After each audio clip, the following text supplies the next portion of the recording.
Yes, welcome back. Selamat datang kembali di Jalan Baru Flores Timur.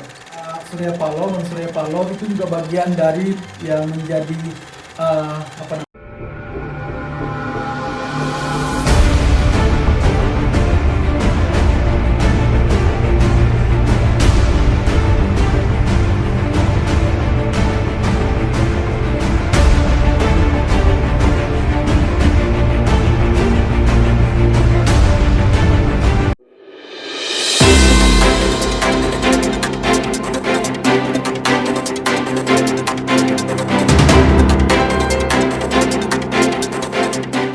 Yes, welcome back.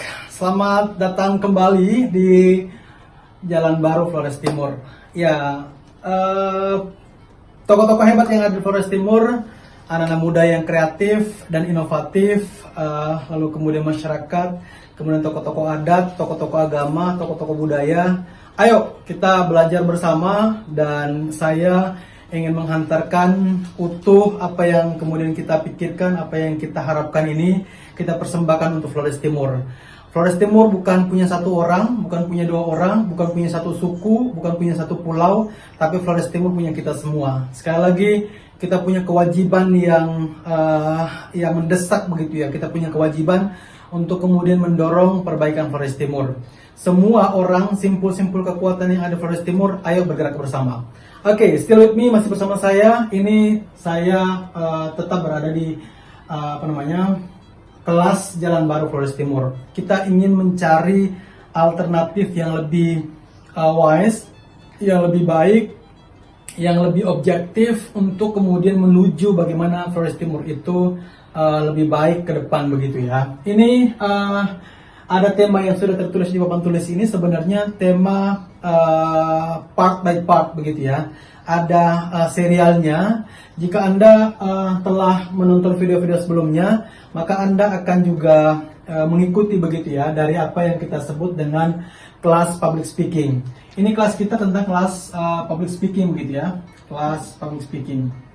Kelas public speaking ini sebenarnya I already discuss before in video before. Saya sudah mendiskusikan ini di beberapa video sebelumnya. Untuk apa? Agar pembelajarannya bertahap begitu ya. Pembelajarannya tidak terlalu cepat begitu ya. Kemudian dia perlahan, tetapi kita bisa sampai di sebuah tujuan bahwa ternyata salah satu cara untuk kemudian keluar dari ada persoalan yang kita hadapi di Flores Timur adalah dengan belajar tentang public speaking.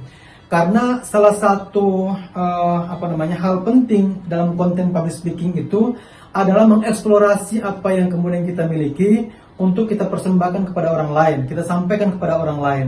Karena banyak saja apa yang kita miliki di Flores Timur itu hanya karena kita kekurangan kualifikasi kita, kemudian komunikasi kita yang baik terhadap publik, sehingga orang tidak tahu apa yang kita miliki di Flores Timur itu. Padahal kekayaan kita luar biasa, anak-anak mudanya luar biasa, tapi membranding menjadi sebuah yang keren itu, membuat narasi yang lebih keren, membuat diksi yang lebih oke. Nah, saya kira kita butuh belajar begitu ya. Nah, maka kelas tentang public speaking ini saya sudah mengantarkan di video sebelumnya tentang persiapan. Nah, persiapan ini saya ulang sedikit. Untuk persiapan Anda bisa mentalnya seperti apa begitu ya, supaya lebih keren. Siapkan mentalnya, siapkan fisiknya, kemudian siapkan materinya. Itu di video sebelumnya, silakan Anda saksikan video sebelumnya. Saya sekarang ingin masuk kepada lebih konten gitu ya, isinya lebih agak lebih serius begitu ya. Tetapi ini menjadi guidance buat tokoh-tokoh muda, buat anak-anak, buat ibu guru, bapak guru, untuk kemudian ayo kita belajar. Hari ini saya fokus kepada beberapa tema yang lain terkait dengan ada pidato. Oke, kita akan bicara soal pidato, kemudian kita akan bicara soal MC, kita akan bicara soal moderator, begitu ya. Lalu kemudian kita akan bicara soal presentasi, ya, presentasi. Kemudian kita akan bicara soal vokal, lalu kemudian kita bicara soal bahasa tubuh. Oke. Ada 1, 2, 3, 4, 5, 6. 6 poin ini yang saya coba formulasikan lebih sederhana. Saya buat lebih sederhana sehingga anak-anak Flores Timur bisa mengikuti satu demi satu. Nah, kita bicara tentang pidato. Salah satu tema di dalam public speaking itu menjelaskan tentang pidato. Bagaimana sih sebenarnya kita bisa mempersiapkan diri untuk melihat lebih detail bagaimana sih orang itu bisa berpidato dengan baik. Apa aja elemennya? Elemen pidato di antaranya kita mempersiapkan temanya, kemudian kita mempersiapkan tujuannya, kemudian kita mempersiapkan jenisnya. Apa aja sih? Kita bisa memilih tema, memilih topik yang keren. Ini bisa juga kita berpidato pada kondisi yang formal, kemudian kondisi yang informal, atau kondisi yang non formal.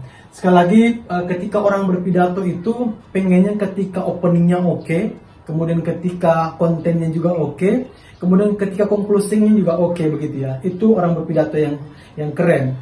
Nah, maka pidato ini yang kemudian kita bisa lihat. Orang akan melihat juga keren ketika dia openingnya.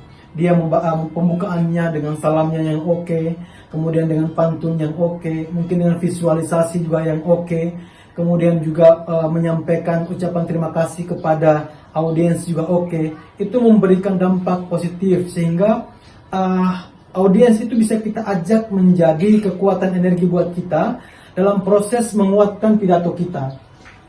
Nah, apa aja sih pidato yang kemudian dilakukan selain tema? Ada tujuan. Kemudian di antara tujuan dalam menyampaikan pidato itu misalnya ada terkait dengan informatif, ada persuasif, kemudian ada rekreatif. Informatif itu ketika kita berpidato hanya memberikan informasi terkait dengan informasi apa aja sih yang bisa kita sampaikan kepada audiens, kepada halayak publik untuk terkait dengan apa yang ingin kita sampaikan. Kemudian yang kedua terkait dengan persuasif. Persuasif ini mengajak orang lain untuk mengikuti apa yang kemudian kita sampaikan, mengikuti apa yang kemudian kita inginkan. Kita berpidato tentang ayo gerakkan Flores Timur. Kita berpidato tentang hey, Flores Timur sekarang sedang bangkit-bangkitnya untuk meningkatkan indeks pembangunan manusia. Hey, Flores Timur sekarang sedang hebat-hebatnya punya kekayaan alam yang sedang mewah-mewahnya, misalnya tentang ikannya, kemudian tentang pantainya, kemudian tentang hasil alamnya, ada kacangnya, ada jagungnya, ada palawijanya, begitu ya. Nah, kemudian ini secara persuasif kita ingin mengajak yang mendengar kita itu, audiens yang mendengar kita itu dengan semangat yang kita mau menyampaikan bahwa hey, Flores Timur sedang bangkit, Flores Timur sedang bergerak maju, Flores Timur sedang menyeimbangkan indeks pembangunan manusianya. Ini kita harus gerakkan di dalam tujuan kita itu, persuasif namanya. Kemudian ada lagi tujuannya misalnya terkait dengan rekreatif. Jadi ketika orang berpidato itu hanya ingin memberikan semangat saja, atau hanya ingin memberikan orang supaya tertawa, orang supaya hanya senang saja saat ketika dia berpidato. Misalnya kita sebut saja dengan semacam stand up comedy misalnya begitu, itu bagian dari pidato yang kemudian bisa memberikan orang supaya dia bisa senang begitu ya, publik. Di antaranya terkait dengan rekreatif. Sekali rekreatif ini adalah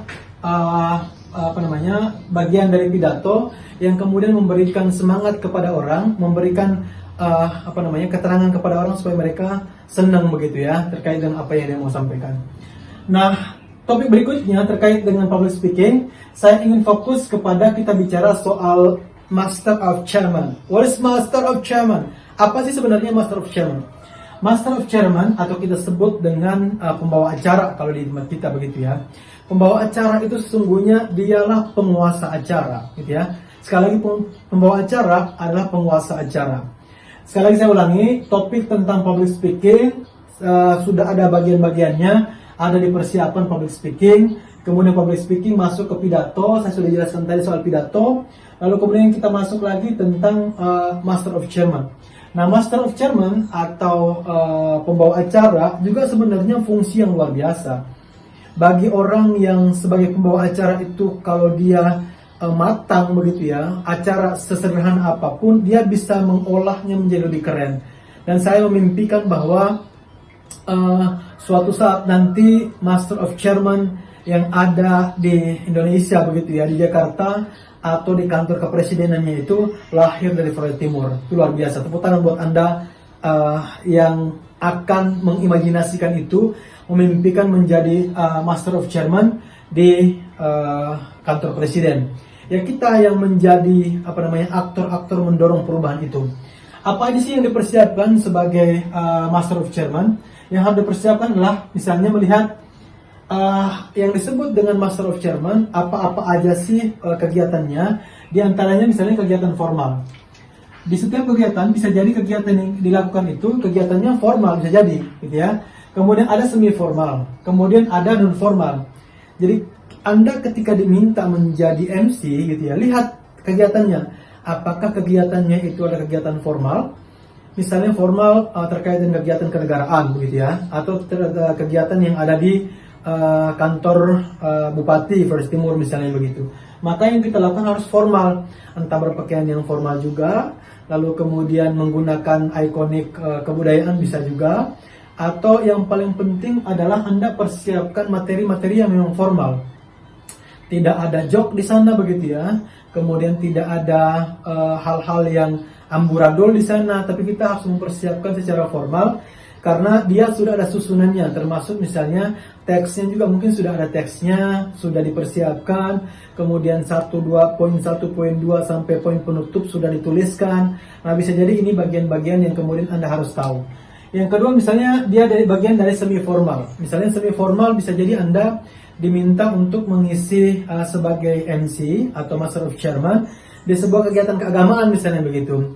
Nah, Anda juga harus siap jadi menyiapkan diri dalam rangka menjadi Master of Chairman. Anda harus siap betul tentang itu. Kemudian juga yang paling penting dalam Master of Chairman adalah paham materinya, kemudian paham ruangannya dan paham audiensnya. Apa itu? Di dalam pembelajaran tentang MC, Anda harus paham tentang materi, paham materinya, kemudian paham ruangannya, lalu kemudian paham audiensnya. Sebelum Anda diminta menjadi MC, sebisa mungkin Anda sudah ngecek ruangannya seperti apa. Yang juga tidak kalah penting, Anda harus siapkan materinya. Misalnya kalau Anda diminta untuk pada saat formal, materi formal seperti apa. Anda kemudian bicara soal semi formal, Anda juga harus siap semi formalnya. Kemudian Anda non formal, bisa juga Anda siapkan non formal. Non formal misalnya Anda dalam kegiatan-kegiatan di dalam kampung begitu ya, Anda diminta tolong dong jadi pembawa acaranya supaya acara kita meskipun non formal tapi bisa dibilang ada nuansa manfaatnya begitu. Nah, maka ini bisa kita lakukan sehingga memberikan ruang penting dalam pendidikan kita di banyak hal gitu ya. Nah, yang selanjutnya adalah terkait dengan moderator ya. Moderator ini sangat penting begitu ya. Kadang-kadang dalam acara formal begitu ya. Acara formal itu ada moderatornya. Moderator itu dia memoderasi atau sebagai keran penghubung begitu ya. Dia membuka acara, lalu kemudian dia memberikan kesempatan kepada orang lain sebagai narasumber, kemudian juga meliding atau membantu supaya ada tanya jawab dan dia menjadi perantaranya. Apa sih yang harus dipersiapkan sebagai moderator?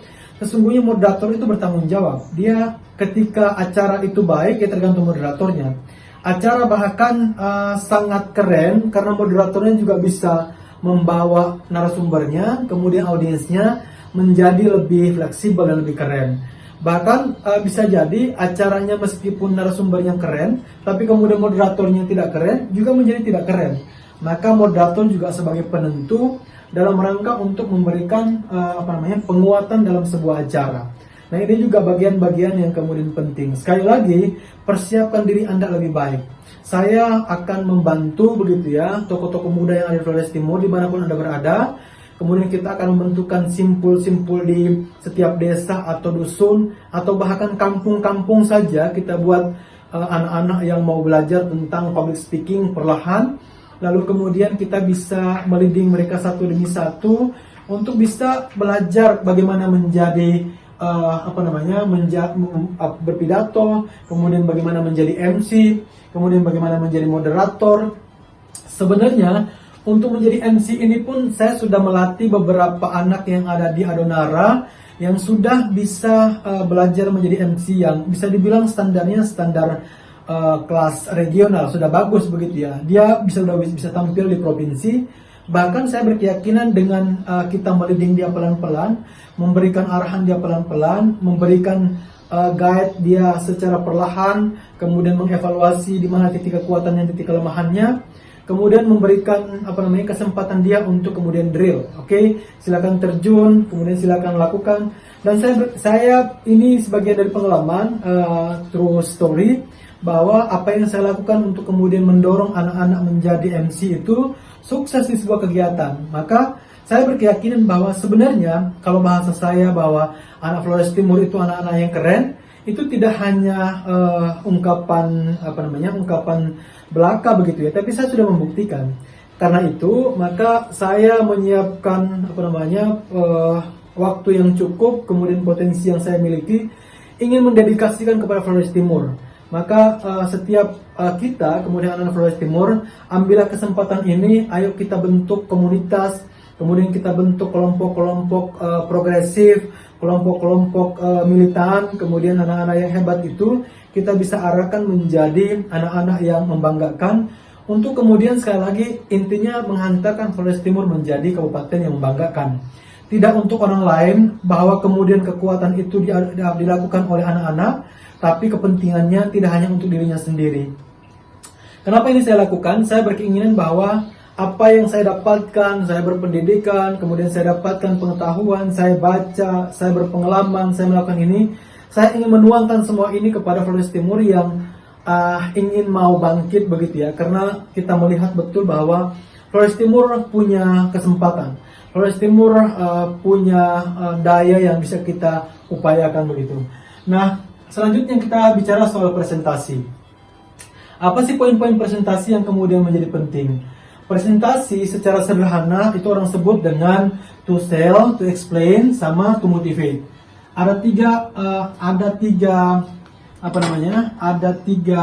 bagian yang kemudian dibicarakan dalam presentasi, yaitu ada to sell atau menjual, ada to explain, menjelaskan, dan to motivate.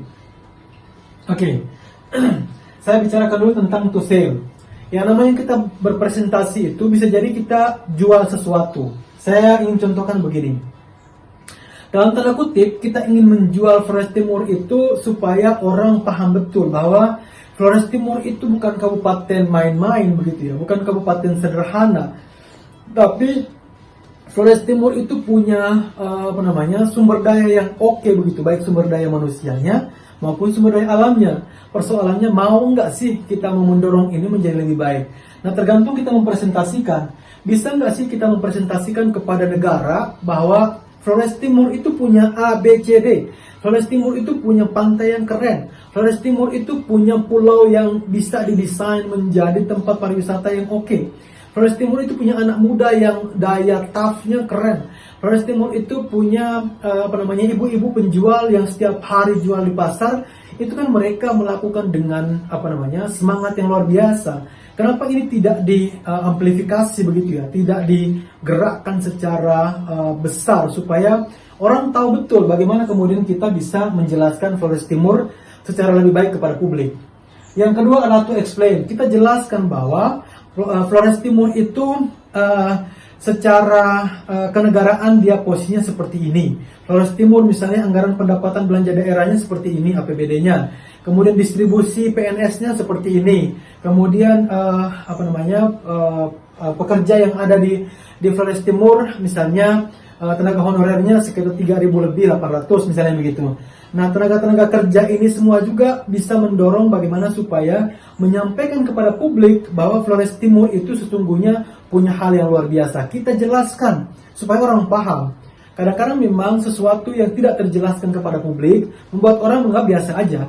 Menganggap bahwa Flores Timur itu ya sudahlah, menerima saja. Flores Timur ya sudahlah, begini-begini saja. Ya sudahlah Flores Timur. Nah, tetapi hal yang kemudian menjadi penting adalah kita gerakkan semua orang yang ada di Flores Timur bahwa kita mampu, kita bisa bangkit untuk kemudian mengejar ketertinggalan. Anak-anak kita hebat. Sekolah-sekolah kita sudah mulai masuk kepada fase yang bisa mengeksplorasi banyak hal, bisa belajar melalui YouTube, bisa googling hal-hal baru, bagaimana cara belajar, dan hal-hal yang lain. Kemudian yang terakhir adalah to motivate. Yang kita sebut dengan presentasi adalah memberikan motivasi.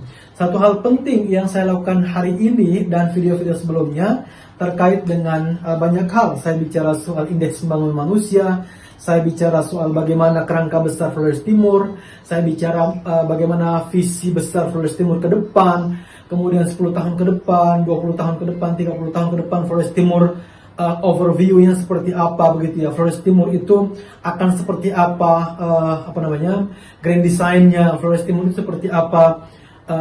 Ya bisa kita lihat lah, bisa kita saksikan dengan apa yang kemudian kita lakukan itu. Kenapa ini saya sangat serius lalu kemudian sangat berharap kita semua bisa melakukan? Karena salah satu inspirasi misalnya kita lihat tokoh besar di Afrika Selatan, Nelson Mandela bisa melakukan kok untuk kemudian menghantarkan negaranya menjadi lebih baik.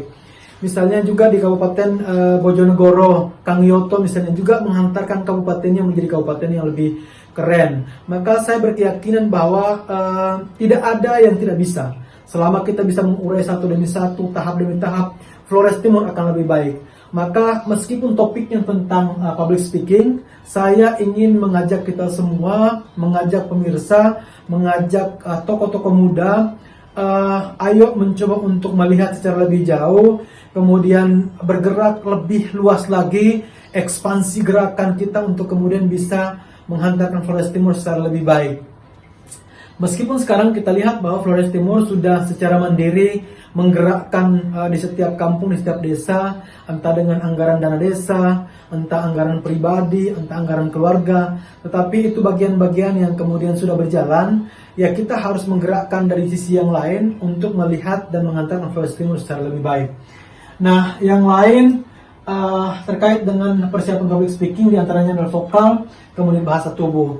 Kita butuh, saya berkeyakinan bahwa kalau soal vokal, Flores Timur banyak kok anak-anak yang bagus suaranya, kemudian keren vokalnya begitu ya.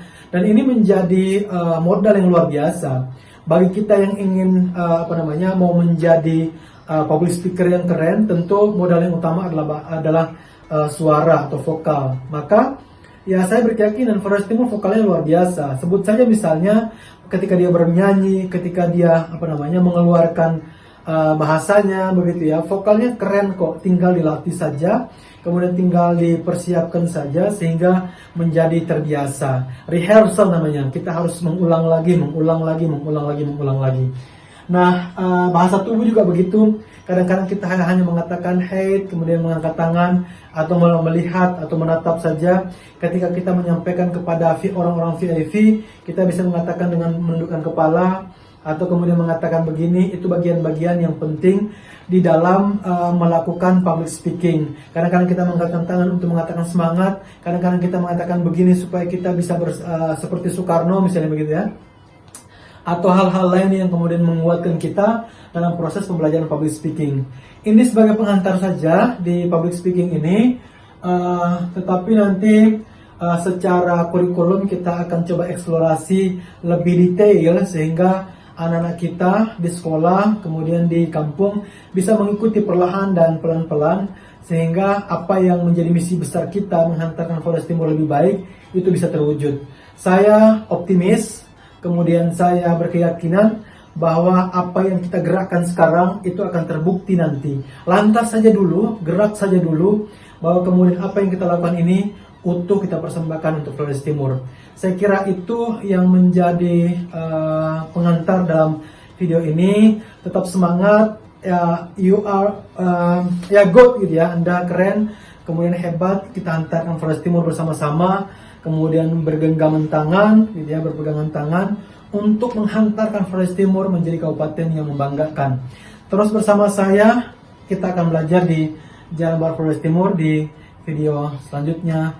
Dan tagline-nya adalah Flores Timur bukan punya satu orang, bukan punya satu suku, bukan punya satu kelompok ras, bukan punya satu pulau. Flores Timur punya kita semua. Kita berada di Jalan Baru Flores Timur. Thank you.